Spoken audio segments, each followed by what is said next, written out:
તો મિત્રો आप આ ભેંસ દેખી રહ્યા છો તે વિયાવાની ગણોને 1.5 મહિના જેવી વેળા છે। 8 મહિના ઉપર જેવું થયું છે। તેને દોવાની બંધ કરી દીધી છે જેથી કરીને દૂધમાં સારી આવે। દોવા તો દેતી હતી ઓલરેડી, પણ અમે જાતે જ બંધ કરવામાં આવી છે।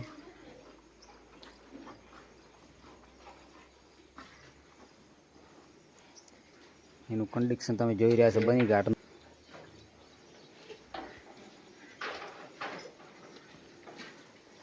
મિત્રો કોમેન્ટ કરી જણાવજો કેટલું દૂધ કરતી છે તમારા વિડીયોની અંદર તમે જોઈ રહ્યા છો।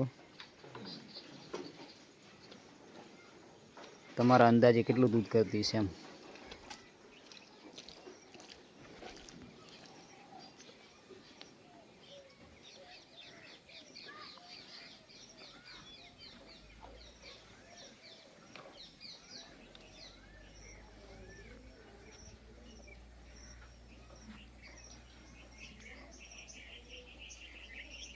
તો મિત્રો અમારા ફાર્મ હાઉસ ઉપર આવી જ ભેંસો જોવા મળે।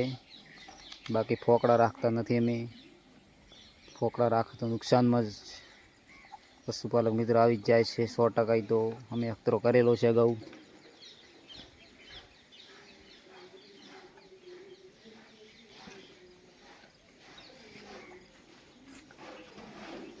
એનું કન્ડિશન તમે જોઈ રહ્યા છો મિત્રો। 1.5 મહિનાની વેળા છે। અમુક મિત્રો કહેતા હોય છે કે ભેંસો દોવા દેતી નથી, 2 મહિના દોવા દે, પણ આ મિત્રો અમારે ભેંસ 8 મહિના સુધી દોવા દીધું છે, છતાં અમે જાતે એને બંધ કરી છે દોવાની।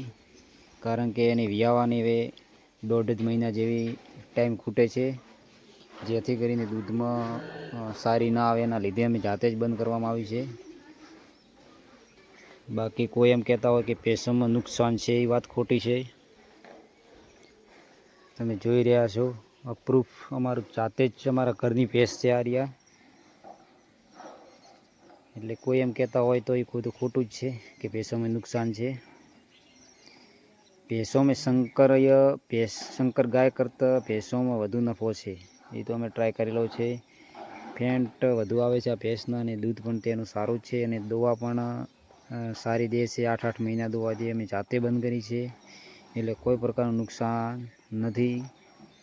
ઠેરી પણ જાય છે એક જ બીજાને અથવા પાડે લઈને જતા રહે।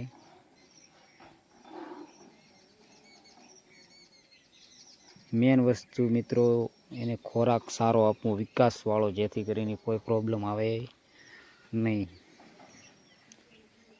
તો મિત્રો વિડીયો કેવો લાગ્યો લાઈક સબસ્ક્રાઈબ કરી દેજો, અને અમારી ભેંસ અમારા ફાર્મ હાઉસ ઉપર તમને કેવી લાગી તે પણ કોમેન્ટમાં જણાવજો, અને એની દૂધની કેપેસિટી કેટલી છે તે પણ કોમેન્ટમાં જણાવજો। કારણ કે વિડીયામાં દેખીને તમને અનુભવ થઈ જશે કે આ ભેંસ કેટલી એની કેપેસિટી પ્રમાણે દૂધ આપશે।